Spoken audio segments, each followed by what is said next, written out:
Here we go. All right. So what I want to welcome you to is the concept of the picture that I posted yesterday, which says something like, you don't slash all three tires just because you have one flat one. And I thought that is such a great analogy to our business. How many times do we just, we get a little bit of a flat tire, maybe it's even just a slow leak, and we go, I'm just going to slash the rest of the tires. I'm going to send this car to the junkyard and I'm done. Now that's really extreme, but our emotions get in the way, right? So what I want to talk about here, so forgive me if I start preaching and talking too fast. It's because I have a firm deadline. I have people ladies in my neighborhood walking in the door at 7:30 for Bible study. We do Bible study on Tuesday nights here. So if I start going really fast, it's because I want to make sure I get it all in.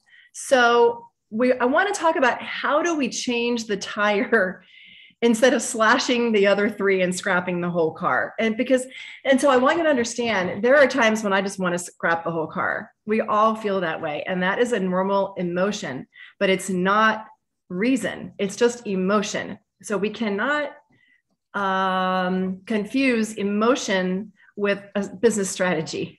They're two different things. So I want you to first understand that. So we're going to have to diagnose what's causing the leak or the flat tire. But first of all, I want to reassure you that you are driving the right car. You are driving the right car. And you do have the right passengers in all your Sparkle sisters. So what's the real problem? Honestly, it goes back to our core business. Anytime that we feel like we have a slow leak or a flat tire, let's face it, it's mostly because we don't have enough parties on our calendar. That is the core of our business. It's the core of my business as a senior executive director. It is the core of a business of someone who is just getting started as well. So the beautiful thing is, once you get to the idea where in your head that my number one goal was to book parties, everything else falls into place. So I have 4 key diagnostic tools that I'm going to share with you. But the first thing I want to cover is mindset. And I don't love the word mindset because it's so overused, even though it's a good term. I kind of like attitude a little bit better. But we're going to talk about 4 attitude issues to cover, 4 sort of strategies, because your frame of mind is really going to determine whether you get what you want or not. It honestly is. So 4 key things I want you to think about. And then I'm going to talk about 4 ways to diagnose your flat tire or your leaking tire. First one that I want you to think about is writing down, this is a to-do that is critical. Write down what you want and look at it every single day. Write down what you want and look at it every single day. So maybe it's, I want to make $500 a month to pay for travel soccer, or save up for a trip to Hawaii. It's going to cost me this much every month, or to make ends meet, right? I want you to think about, why did I start?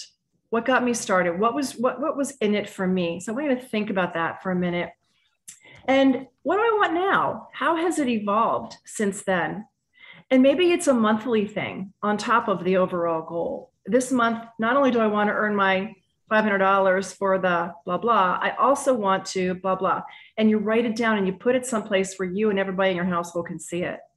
Because we get what we focus on. It's a key thing in life. We get what we focus on, just plain and simple. Good things, good goals don't happen by accident. They happen because you focused on them. And so that's a critical component. We lose sight of that when we get discouraged, but that's the first thing you have to go back to when you have a leaky tire. I want you to know that whatever it is that you say that you want, you can have it, because you are driving the right car and you have the right passengers. Whatever it is that you want, there is somebody in this company who is getting it, who is doing what you want to do. There are probably a lot of people who are doing what you want to do. So that's a really good thing. And I'll tell you why in just a minute. The second one is this: for those of you who are parents, and if you're not a parent, if you're not a mother, maybe you are an aunt, maybe you have little children nearby, or you remember being a child. We need to hold ourselves to the same standard that we hold our kids to. Hold yourself to the same standard you hold your kids to. And that means no quitting, right? So I think about that. Why do we keep our kids from quitting? Why do we keep them from quitting? It's because really, it's probably because we don't want to be embarrassed. We don't want to be the one to go to that coach and go, my kid's quitting. There's always that sort of embarrassment factor, right? And sometimes there are reasons to quit. I've had reasons to allow my kids out of certain obligations, and I have got myself out of certain obligations when I got into them incorrectly. But honestly, in the long run, it's because we want them to learn what they're capable of. That's why we don't want them to quit. We want them to learn the value of tenacity, the value of asking good questions, and the value of learning what they're able to accomplish. So the second one is hold yourself to the same standards that you would hold your kids to. And most women I know don't do it. You don't do it. Ask yourself why.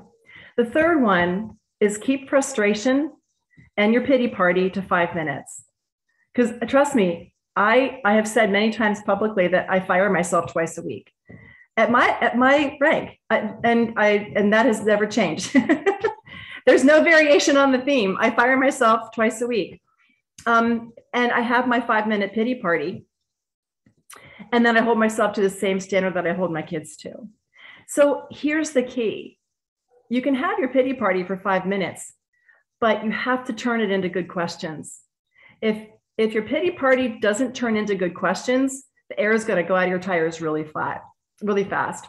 So when you turn it into good questions, that becomes the key to everything. And so it's not why me, God, why me? It's always me. I'm never the one, right? Instead, turn it into a question of what do I need to learn? What do I want to learn? If you're not getting what you want, it's because you simply haven't learned enough, or you haven't given it enough time. It's one of the two. It could be that you're doing it all right, and it just needs a little bit more time to marinate, a little more momentum, a little more oomph. That's okay. That's normal. It does take time. But it might be that you haven't learned enough yet. And so you got to turn into a question. What do I want to learn about this specific thing to do better? The fourth thing is find sparkle partners. You have to do this. I've never really included this in my team trainings in the past, but what I'm realizing is that if you don't have a business buddy or a few, the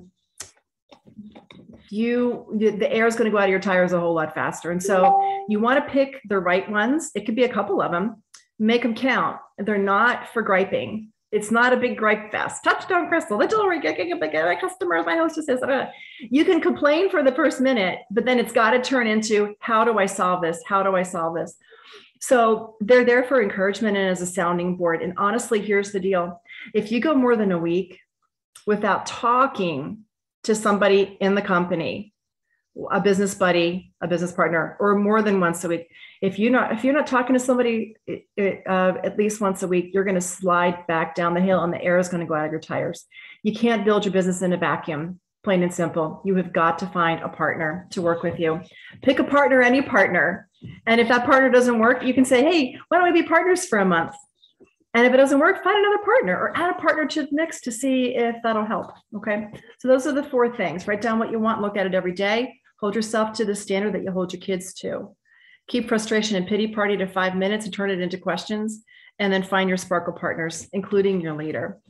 All right. So why can't I get any parties? I'm going to give you 4 simple things to diagnose yourself every time. I've used this little rubric. My kids call it a rubric. I don't know where that word ever came from, but it's like it's a school thing. Like the rubric is the thing by which they're graded. That was a whole new word for me when they went to high school and college. But I'm going to give you the rubric. We're going to diagnose this flat tire. The first thing of why you don't have enough parties. How many people am I offering it to? It's really the key. It's all about how many people am I offering it to? Because if you're offering it to enough people, you're going to have enough parties. The second is, how am I reaching out to them? Am I reaching out to them in a way that's effective or in a way that is that they're not even seeing? The third one is, did I follow up a couple of days later? So am I only giving them one time to answer, or am I giving them another opportunity to answer? And the fourth one is, am I painting a picture of fun? What's my messaging? So let's go back real quickly. The first one, how many am I offering to each week? So you get to set a goal. And I know a lot of you are like, well, I don't know anybody else. That's what you can work with your Sparkle sisters on. That's what you want to talk to your business partner about. Because if you have truly exhausted every single person you've ever known and offered a party to them twice, then there are other ways of finding more people to offer it to. You can talk to Debbie Pickens right there. She's like the prime example. Get 10 minutes on her calendar. Let her tell you how she did it, because she'd be happy to share it with you. I promise you, even if you are not an extrovert, you can find wonderful women to offer a party to, and it will enhance your life in the ways that you will be finding these women. The second one is, how am I reaching out to them? You got to figure out where they live. If she lives on Facebook, it's a Facebook message. If you know her well, it's a text or enough, if you're well enough. If she's sort of a business person, it could be, maybe it's an email. You have to figure, maybe some people just love to talk on the phone. You got those phone friends, the gabbers, call her. She'd love to talk to you. She'll be happy to talk to you about booking a party, even if just doesn't want to book one. So you got to know your person and use that as intel to wisely reach out to them. The third one is a little bit like it. Did I follow up a couple of days later? Sometimes you can go back to them in a different method. If it doesn't seem like they read it, like it doesn't say delivered, or they didn't notice the Facebook message 2 days later, send them the same message in a text and said, don't know if you saw this over on Facebook, but I wanted to make sure that I offered this to you, and give her the same message.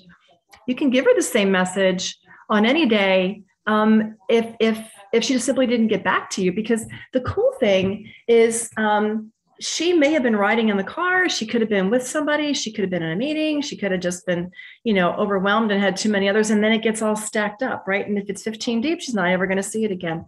So she deserves you being gracious and spacious toward her.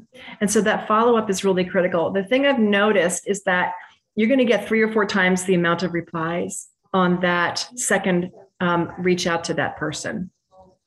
And then the last component is, what's my messaging look like? Share it with your Sparkle sister, with your business buddy. Show her what you're saying, because it might be that you're not realizing that it's not painting a picture of fun. This is all about fun. If you watch Glam Jam 2 last week, they emphasized the concept of fun, painting that picture, giving that vision of a fun evening with the girls. And that's just such an important piece of the imagery that you want to go with. And again, work with somebody on that till you have it the way you like it, so that you feel good about it. So I want you to know there is nothing wrong with you. I don't want you to go, I suck at this. This is not my right thing for me. I promise you, you don't suck at this. There are things that you can tweak. It is always one of these 4 things that is keeping you from booking a party. I have never known anybody for whom it wasn't one of these things. So get with a business partner, get with your leader, call me tomorrow, get on my calendar. Let's figure out what it is, so that you can figure out when, which ones are you missing? It might just be a little piece of one of them. Okay. So real quickly, I want to hear of these last 4 things: diagnosing the flat tire or the leaky tire. Which one is it for you? A little self-reflection. Which one would you say it is? Anybody want to come clean? I will. I don't know that I'm reaching out to as many as I should. Okay. I know I've got a list, but I know there's more. And I think sometimes I'll reach out to so many in a day, and then I go, okay, that's it. Where if I need to be a little bit more persistent with that. Okay. And that, I think, will make a big difference. Mm-hmm. Can I just say one thing that I did do today that worked that maybe might help? Oh, sure. Okay. I actually got 2 parties booked, and one of them was just before this call, where I actually called a couple gals on a warm call that I had not seen or heard from for a long time. And I used it as a customer service call. And the more I talked to her, I just made it a customer service. By the time we got all done, she goes, you know what? I haven't seen this for a couple of years. Can I book a party? So instead of just maybe calling and putting in the fun, make it a customer service. Hey, we haven't talked for a couple of years, and reaching out to everybody because of COVID. And I just was wondering how you were doing, and I'm just calling on my customers, a little bit of customer service. You will be surprised how much they appreciate that. I know if somebody were to call me up and tell me that they were just checking on me and wondering how I was doing, I would love it. And I got 2 parties booked. Of course you did. So just try it. Just try it. I mean, That's great. It's really worth it. So for you, it wasn't offering to enough. Who else? Thanks, Debbie. You're welcome. Yeah.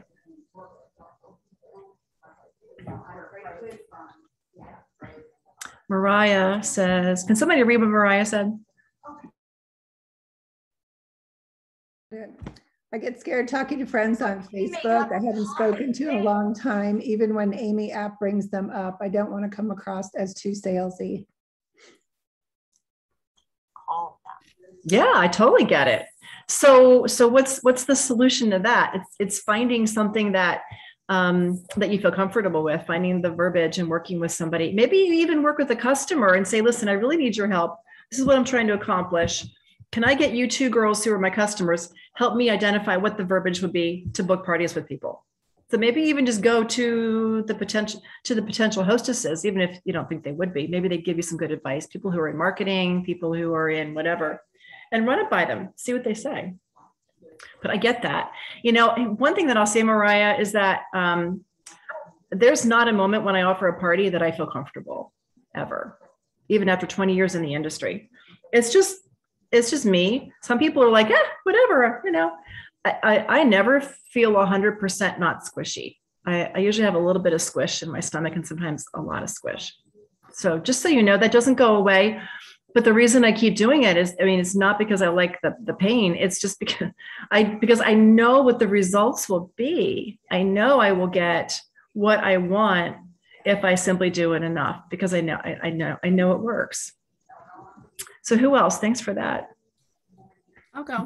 Danielle said something, but again, I can't read it. I apologize. Can somebody read it?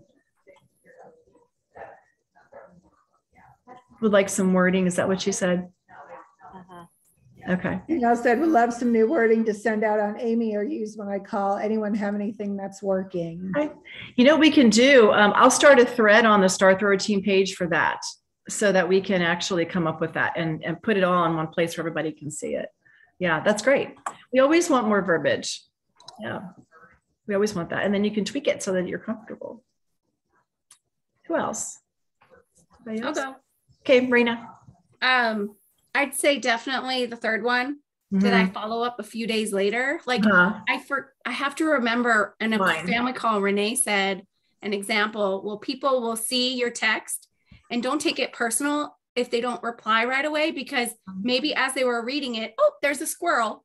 And then they totally forgot to reply to you, right?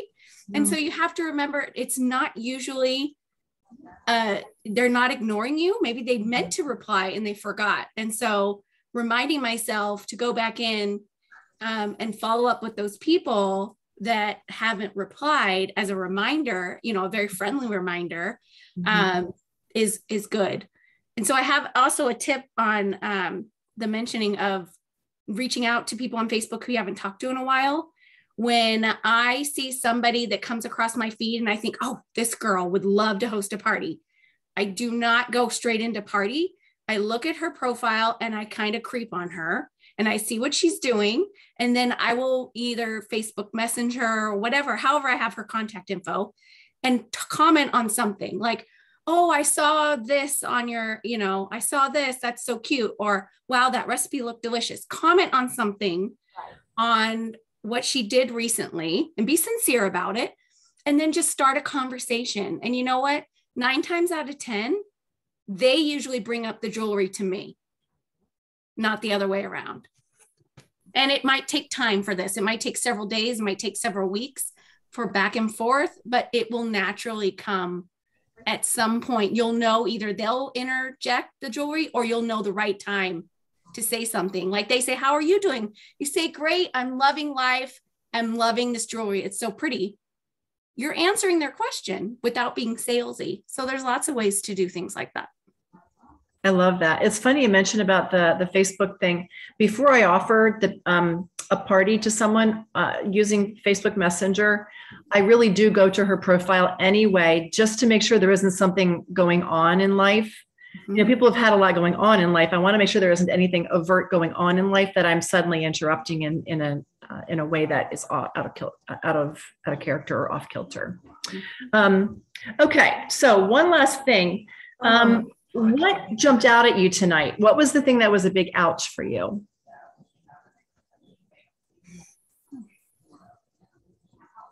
Maybe in the mindset part, the attitude part.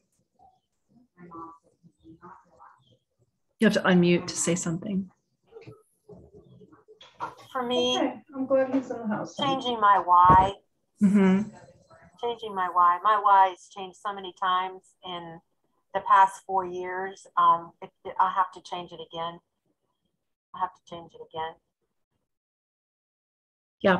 Yeah, it's a constant change. Gigi says, keeping my goals in front of me all the time. Yeah, that's great.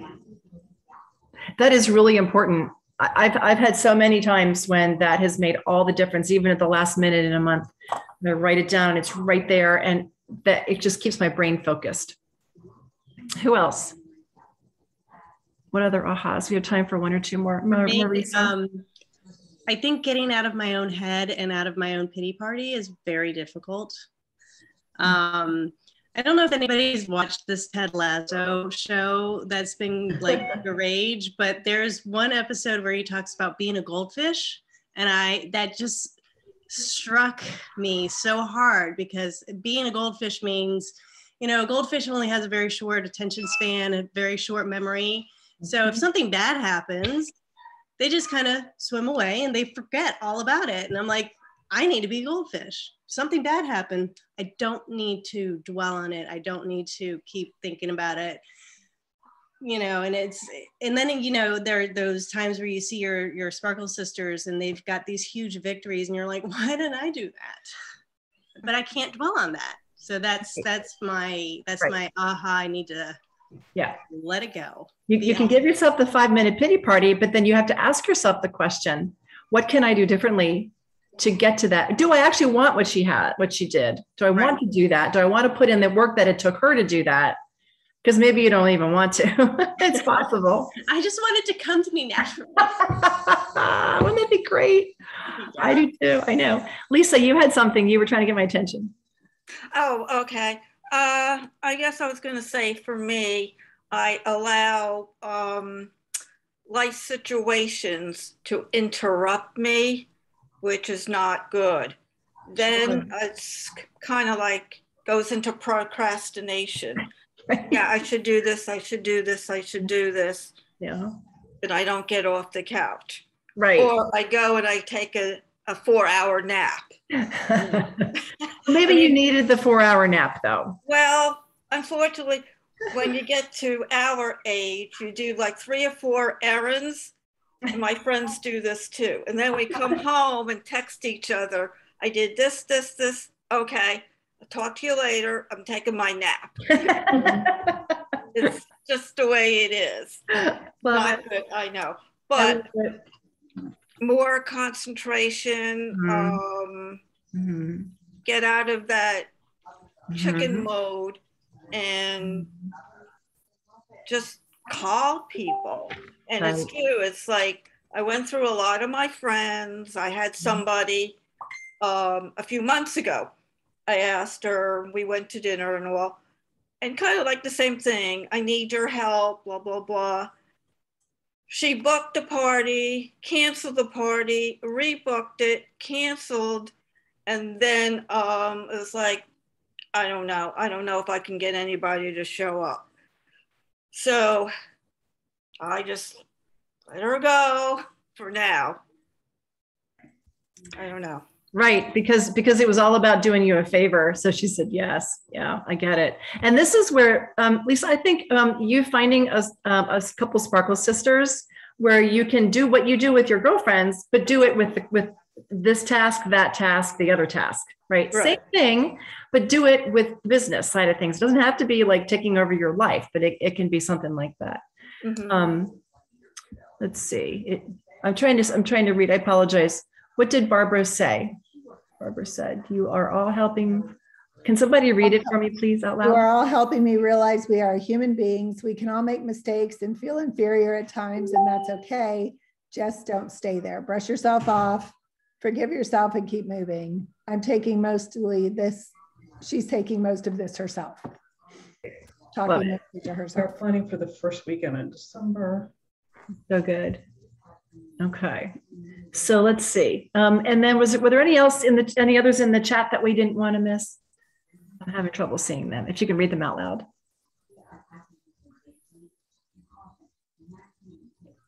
A couple people mentioned taking the summer off. Mm-hmm. Right. And I think that is a common theme, especially some of my sisters, and working on how to bring them back. And get, this is a great time of the year. It's how do you get refocused? Yeah, right. Right. And the nice thing is that it's just a refresh. It's a reboot. I got to book my first party, and my first party is my own. And in addition, what are one or two other parties that I could do? It doesn't have to be heroic. It could just be, who wanted one before the summer ever started, who wanted one a year and a half. I got people who wanted one a year and a half ago before COVID. And now I'm getting back around to reaching back to them because now they want a live party. So, there are those things, but it is fun to restart. If somebody took the summer off, it's fun because there's always a little remnant of business that they can go back to with customer care and offering the new catalog. All right, ladies, well, let's end it right there. I thank you so, so much. And what I'm going to do is start a thread after I'm finished tonight for more comments that you have, more ahas and ideas, and also for verbiage of things that are working for you or things that you're going to try in your messaging, giving that fun imagery and that emphasizing the fun girlfriend time that we all really crave at this point, even if it's on Zoom, depending on how we're able to do our parties. Well, thank you, ladies, so much. I'm sorry I can't see you better. I need to figure out my glasses. Put on my contacts next time. Have a great night, and we'll talk to you all shortly. Thanks again. Love you all. Thank you. Bye. Bye, everyone.